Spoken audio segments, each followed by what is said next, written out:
Bismillahirrahmanirrahim. Assalamualaikum warahmatullahi wabarakatuh. Nama saya Wilda Damayanti dari kelas AK19A.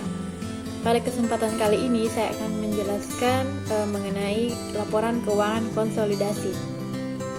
Baik, yang pertama saya akan menjelaskan apa itu laporan keuangan konsolidasi.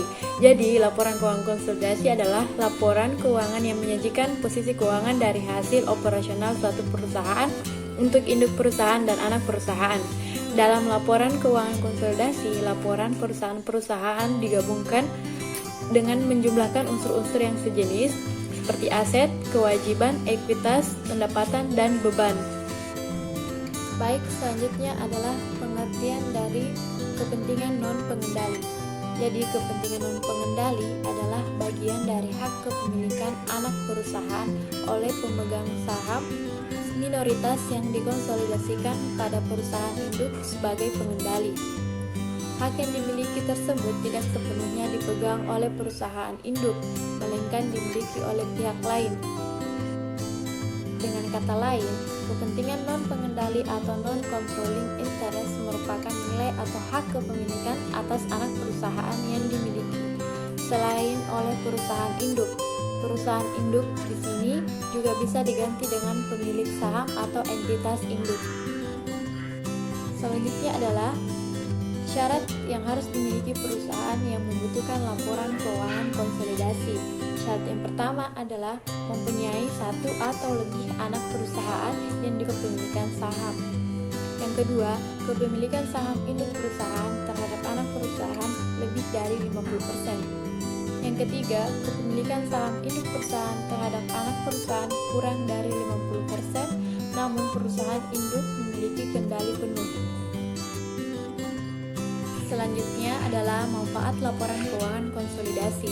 Yang pertama, untuk kepentingan jangka panjang yang akan berefek anak perusahaan terhadap induk perusahaan. Yang kedua, memberikan informasi terkini bagi manajemen induk perusahaan terhadap kinerja anak perusahaan. Yang ketiga, kepentingan informasi pihak ketiga atau pihak luar.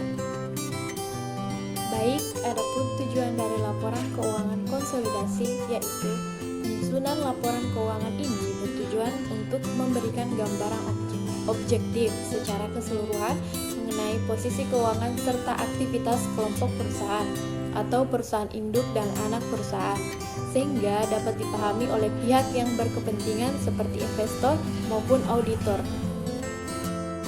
Selanjutnya ialah keterbatasan laporan keuangan konsolidasi.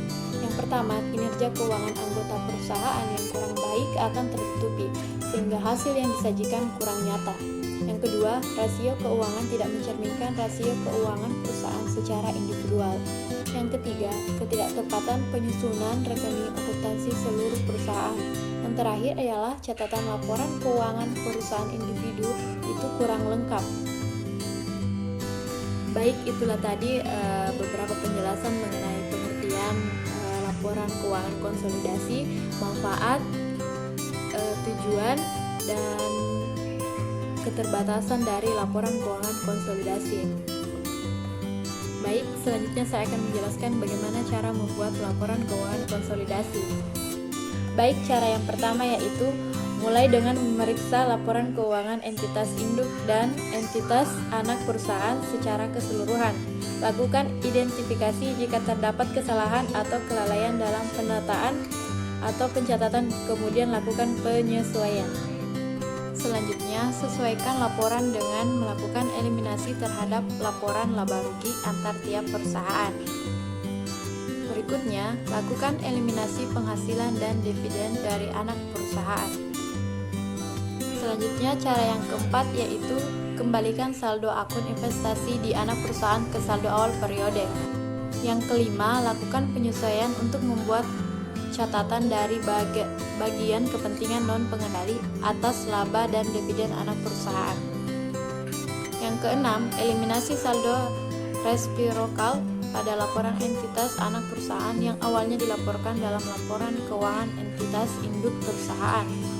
Yang ketujuh, eliminasi ekuitas yang sebelumnya dilaporkan pada keuangan entitas anak perusahaan. Yang kedelapan, lakukan alokasi dan amortisasi ketika terjadi selisih nilai.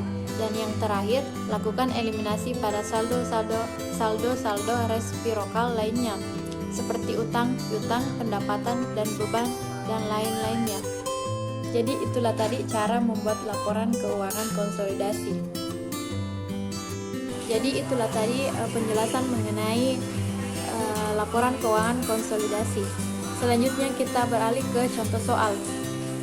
Pada tanggal 1 Januari 2002, PT Mawar membeli 75% saham biasa beredar PT Melati seharga 200 juta rupiah. Pada tanggal tersebut, nilai wajar dari kepentingan non-pengendali diestimasikan sebesar 150 juta rupiah. Baiklah, di samping contoh soal kita dapat melihat tabel neraca sebelum konsolidasi pada PT Mawar maupun PT Melati, di mana PT Mawar memiliki total aset 850 juta rupiah, sedangkan PT Melati memiliki total aset sebesar 500 juta rupiah. Pada tanggal kombinasi bisnis, nilai buku dari aset dan liabilitas pada PT Melati mendekati nilai wajar, kecuali untuk persediaan yang mempunyai nilai wajar sebesar 65 juta rupiah, tanah sebesar 75 juta rupiah, serta bangunan dan peralatan yang mempunyai nilai wajar sebesar 350 juta rupiah. Maka oleh karena itu diminta: 1. Buatlah ayat jurnal eliminasi yang diperlukan. Yang kedua, buatlah kertas kerja laporan keuangan konsolidasian. Selanjutnya klik ke penyelesaian contoh soal tadi. Adapun total nilai wajar sebesar 350 juta rupiah, sedangkan nilai buku pada saham biasa 100 juta rupiah dan saldo laba sebesar 90 juta rupiah. Kemudian saham biasa dan saldo laba tersebut dijumlahkan. Setelah itu nilainya kita kurangkan dengan total nilai wajar.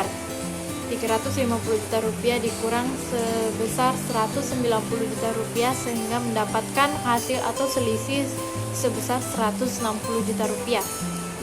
Kemudian kita beralih ke tabel berikutnya, di mana persediaan bisa kita lihat memiliki kenaikan 5% dari nilai buku 60 juta rupiah, sedangkan nilai wajarnya yaitu 65 juta rupiah. Adapun tanah memiliki kenaikan 5 juta rupiah, dan bangunan dan peralatan juga memiliki kenaikan sebesar 50 juta rupiah. Untuk akun investasi pada saham PT Melati berada di posisi kredit senilai 200 juta rupiah, adapun kepentingan non pengendali senilai 150 juta rupiah. Untuk eliminasi yang kedua yaitu eliminasi pengalokasian selisih, di mana akun persediaan senilai 5 juta rupiah berada di posisi debit, akun tanah berada di posisi debit senilai 5 juta rupiah, akun bangunan dan peralatan berada di posisi debit senilai 50 juta rupiah, dan adapun goodwillnya senilai 100 juta rupiah berada di posisi debit, sedangkan selisih berada di posisi kredit dengan nilai 160 juta rupiah. Berikut ialah pembuatan kertas kerja laporan posisi keuangan konsolidasi ya untuk PT Mawar dan PT Melati. Di sini kita bisa melihat nilai daripada aset untuk PT Mawar dan PT Melati kita ambil dari neraca sebelum konsolidasi. Adapun eliminasi juga diambil dari jumlah kenaikan nilai wajar pada PT Mawar dan PT Melati. Untuk akun tanah, bangunan dan peralatan, dan juga persediaan. Untuk nilai daripada konsolidasi sendiri itu kita dapatkan dari nilai aset PT Mawar ditambah dengan nilai aset PT Melati, kemudian kita jumlahkan dengan nilai eliminasi yang berada di posisi debit. Jika berada di posisi kredit artinya kita kurangkan, sehingga itulah hasil daripada konsolidasi. Adapun total debit atau total aset daripada PT Mawar yaitu 850 juta, PT Melati 500 juta. Untuk nilai konsolidasinya sendiri itu yaitu 1.310 juta rupiah. Untuk akun akumulasi penyuntutan sampai dengan kepentingan non pengendali itu cara perhitungannya sama dengan yang di atas yang saya jelaskan tadi. Jadi mungkin itu saja penyampaian dari saya. Sekiranya dapat bermanfaat. Lebih dan kurangnya mohon dimaafkan. Billahi fisabilillah haq fastabiqul khairat. Wassalamualaikum warahmatullahi wabarakatuh.